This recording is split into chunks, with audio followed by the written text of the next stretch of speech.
ज्योति कार्यक्रम में आपका स्वागत है। ओम शांति।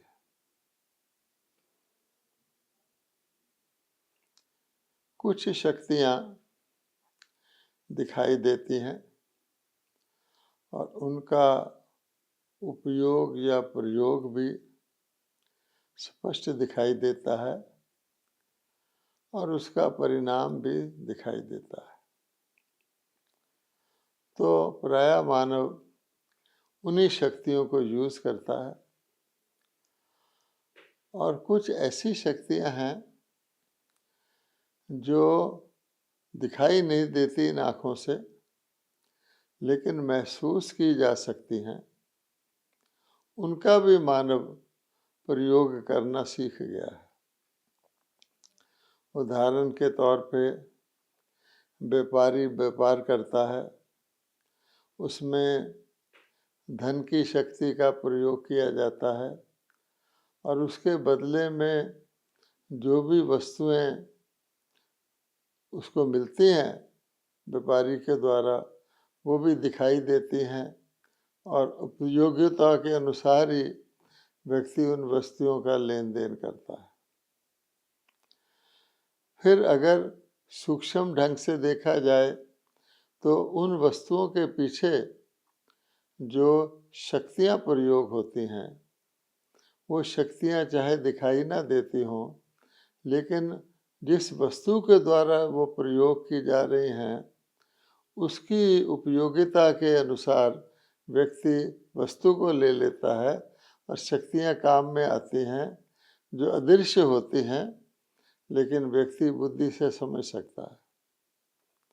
मान लीजिए कोई व्यक्ति एक पंखा खरीद लेता है या आज के ज़माने में एयर कंडीशनर खरीद लेता है। अब उसको उस वस्तु का लाभ पता है कि पंखा हवा देगा, एयर कंडीशनर ठंडा रखेगा।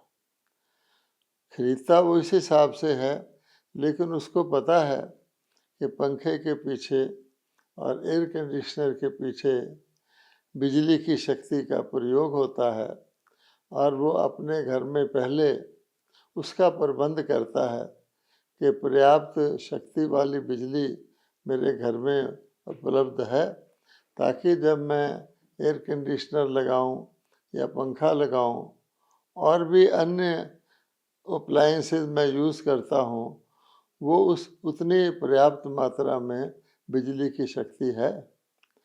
बिजली का अल्टरनेटिव भी लोग लेते हैं, जनरेटर सेट आदि लगा लेते हैं, लेकिन उनको ये पता है कि जो मैं यंत्र प्रयोग कर रहा हूँ उसके पीछे एक शक्ति है, वो अदृश्य चाहे हो, लेकिन मैं समझता हूँ उसके बिना वो यंत्र फालतू है और यंत्र के बिना अगर मैंने वो शक्ति का कनेक्शन लिया भी हुआ है वो भी बेकार है।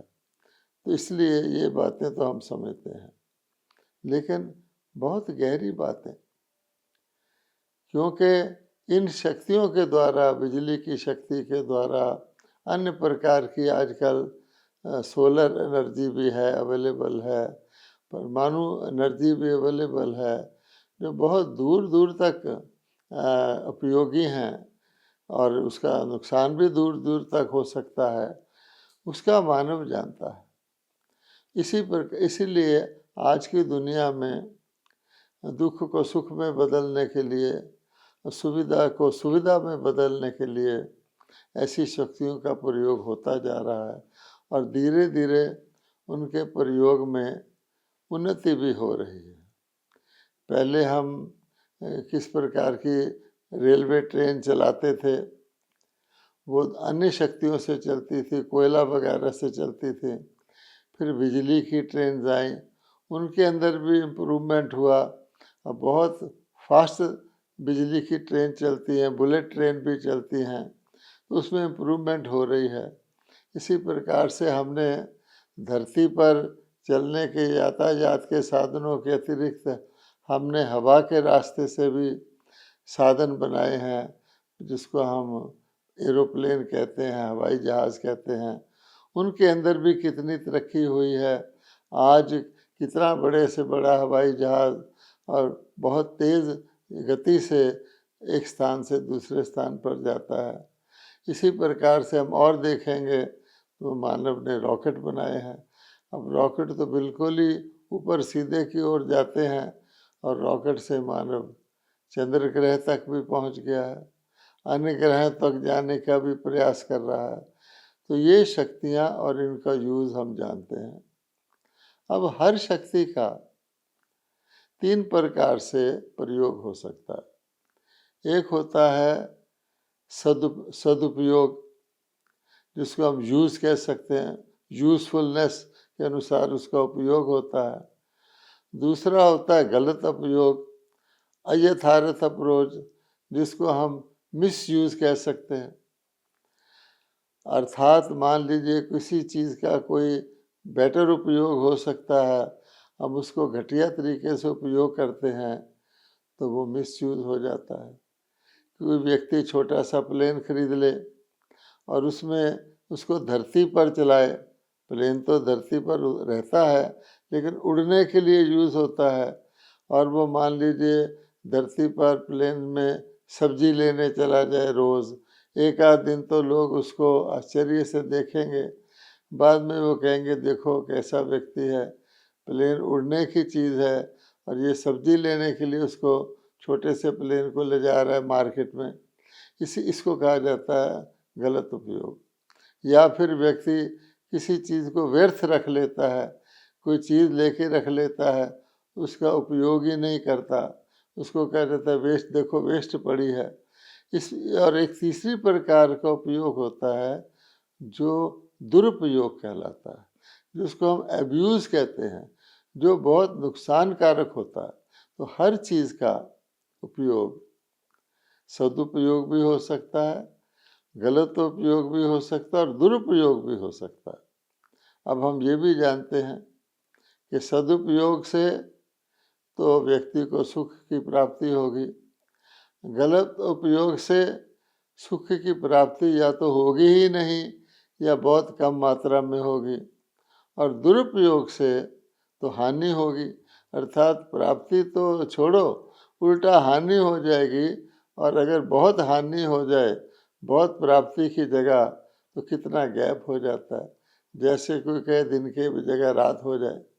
इसलिए हमको ये देखना है, बहुत ही सूक्ष्म एक शक्ति है हमारे पास, जिसका हम अगर सदुपयोग करें तो हमारा जीवन बदल सकता है, हमारा वातावरण बदल सकता है, हमारी दुनिया बदल सकती है।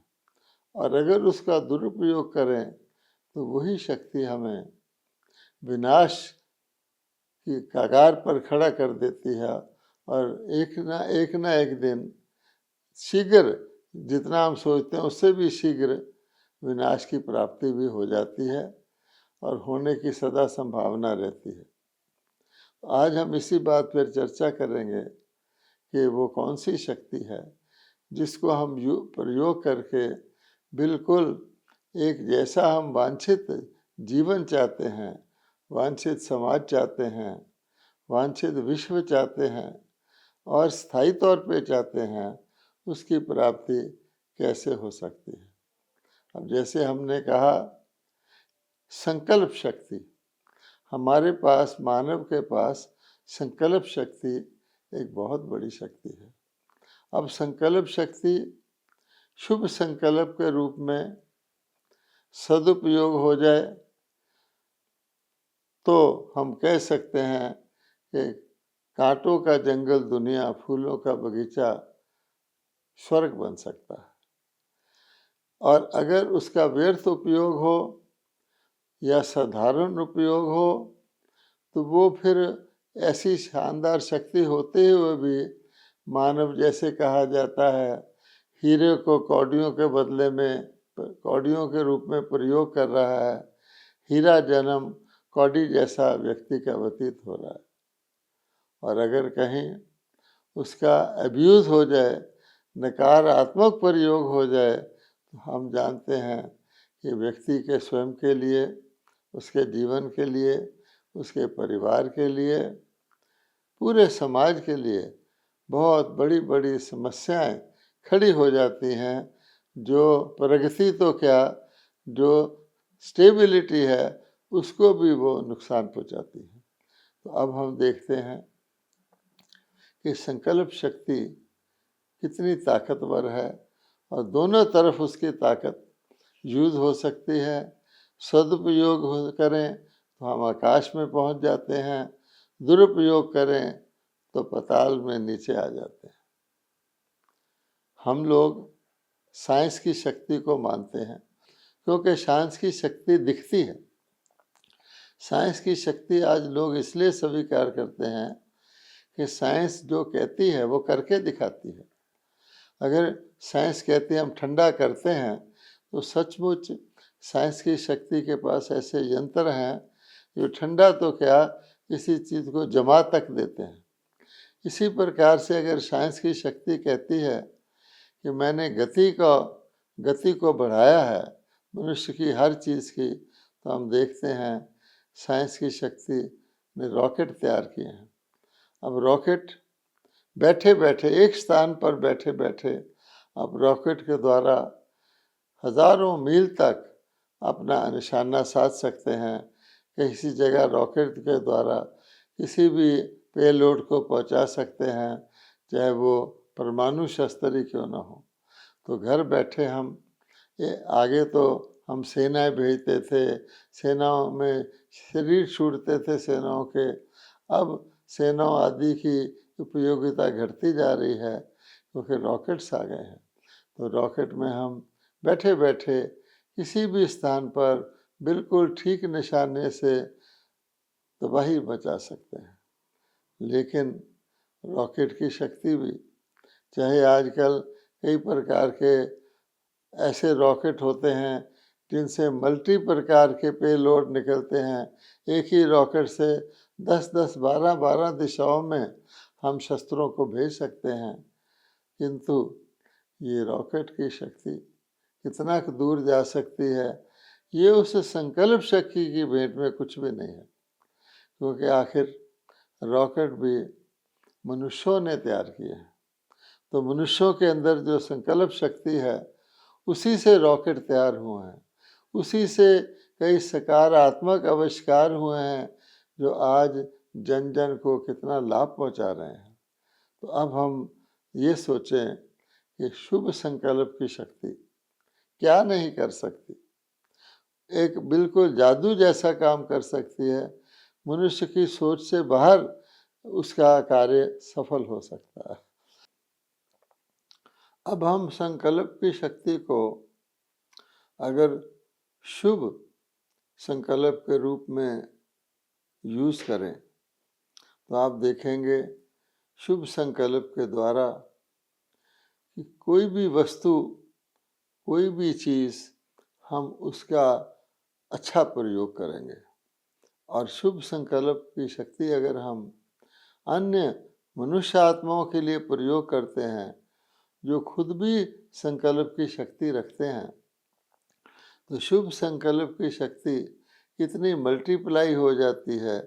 और अगर शुभ संकल्पधारी अन्य को भी शुभ संकल्प की ओर प्रेरित करता है तो उसका कितना ज़्यादा फॉर रीचिंग, यानी वैश्विक उसका लाभ मानव को मिल सकता है। तो जब हम मनुष्यों के लिए संकल्प की शक्ति यूज़ करते हैं और शुभ रूप में यूज़ करते हैं, उसको हम शुभ भावना कहते हैं। कि पहले पहले हमारे संकल्प के अंदर हम भावना शुभ होनी चाहिए, और शुभ भावना से अगर हम कोई शुभ कार्य करते हैं और दूसरा कोई शुभ कार्य करता है, अगर हम उसकी मुबारक दूसरे को देते हैं, शुभ भावना से देते हैं, तो क्या होता है कि मुबारक देने वाला भी खुश हो जाता है, जिसको मुबारक मिलती है वो भी सुख हो जाता है। और शुभ भावना ऐसी चीज़ है जो दूसरे का भाव बदल सकती है। यानी दूसरा किसी भी भाव से हमारे पास आए, हमें समझे, हम अपने शुभ भाव से उसका हमारे लिए और जीवन के लिए भाव पूरी तरह से परिवर्तित कर सकते हैं। और भाव ही नहीं, स्वभाव भी उसका बदल सकते हैं। यानी उसकी जो नेचर है, सेल्फ नेचर है, उसको भी हम परिवर्तित कर दे सकते हैं। आजकल दुनिया में हम जितनी डिसहार्मोनी देखते हैं, जिसमें समरसता की कमी देखते हैं और प्रकार के भाव देखते हैं, घृणा भाव देखते हैं, वैर भाव देखते हैं, नीच ऊंच का भाव देखते हैं, तो कहा जाता है ये भाव स्वभाव के कारण ही है। हर व्यक्ति अपने अपने भाव स्वभाव को दूसरों के ऊपर लागू करना चाहता है या करता है। इस कारण से ये दुनिया भाव स्वभाव में बदल गई है। लेकिन अगर हम सीधा ही शुभ भावना रखें तो हम दूसरे व्यक्ति का भी भाव शुभ कर सकते हैं और उसका स्वभाव बदल सकते हैं। आप कहेंगे ये कैसे हो सकता है? ये तो संभव ही नहीं है।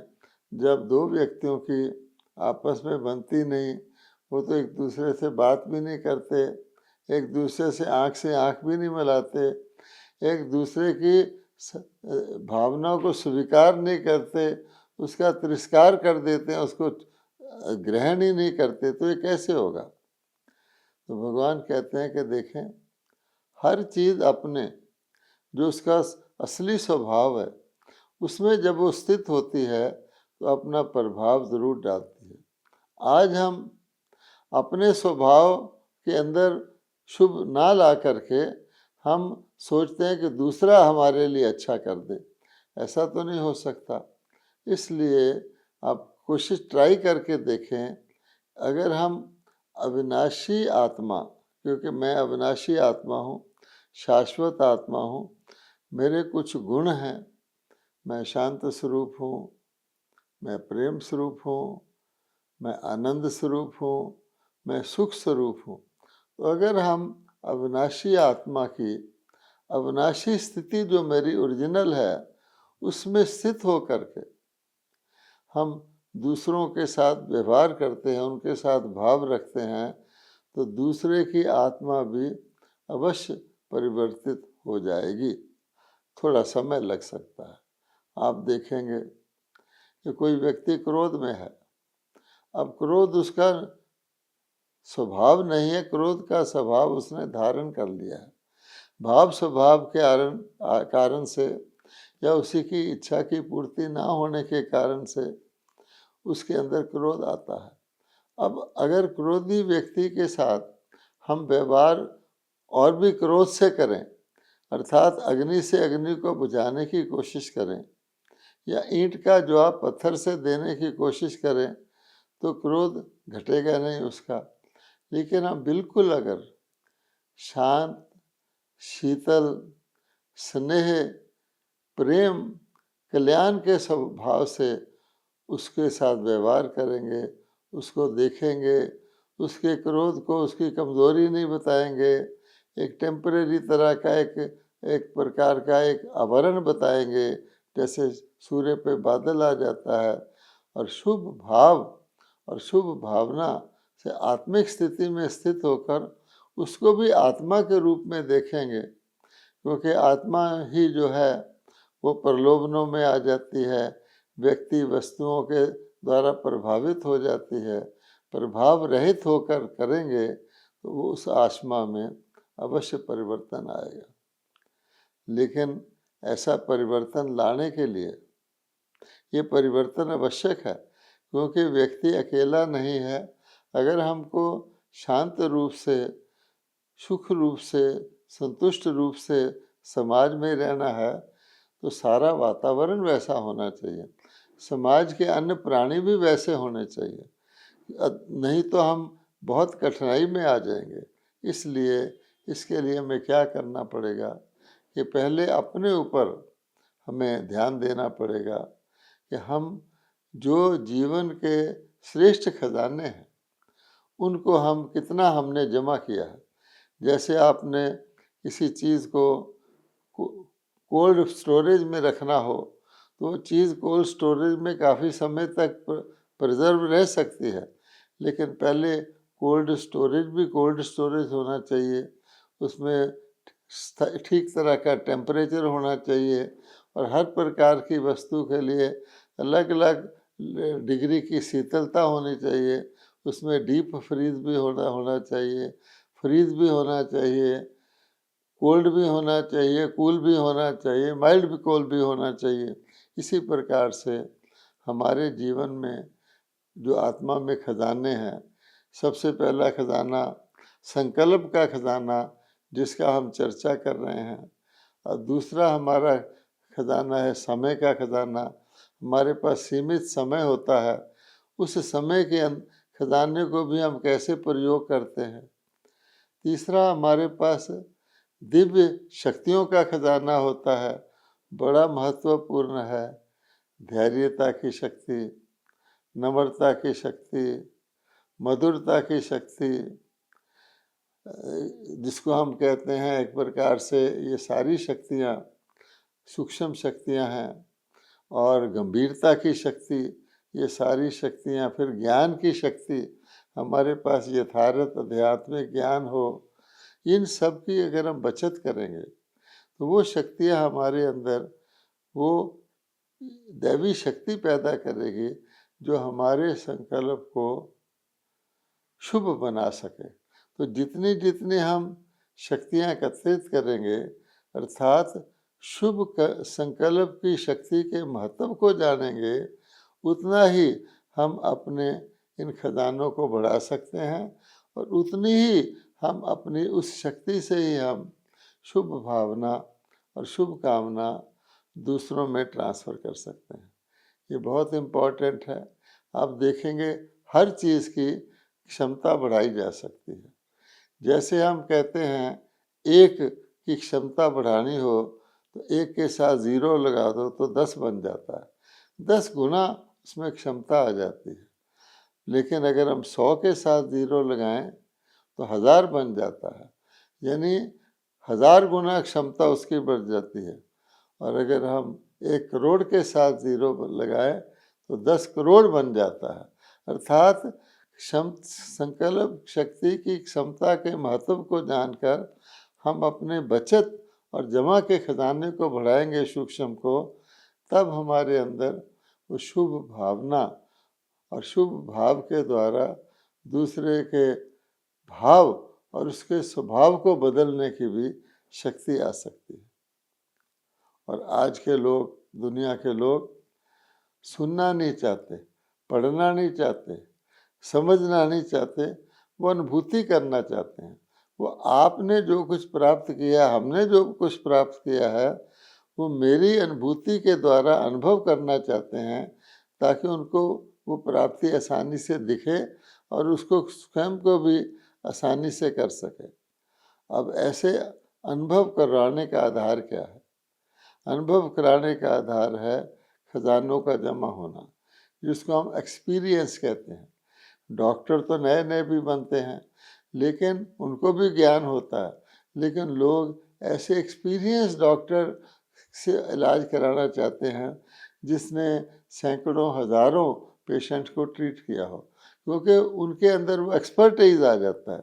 इसीलिए हमें अपने संकल्पों पर ध्यान देना चाहिए कि हर वक्त देखना चाहिए, सारे दिखना चाहिए हमारे कितने संकल्प सफल हुए। सफल का अर्थ होता है सहफल, यानी उसका फल कुछ प्राप्त हुआ, निष्फल नहीं हुए। संकल्प तो किए, कोई फल नहीं निकला, अर्थात व्यर्थ कितने हुए। फिर हमारे संकल्प समर्थ कितने रहे, पावरफुल कितने थे और साधारण कितने रहे। हमने संकल्प तो किया पर ढीला ढाला किया। कोई ढीली आंच पे कोई चीज़ तलना चाहता है तो नहीं तली जा सकती और ही बिगड़ जाती है।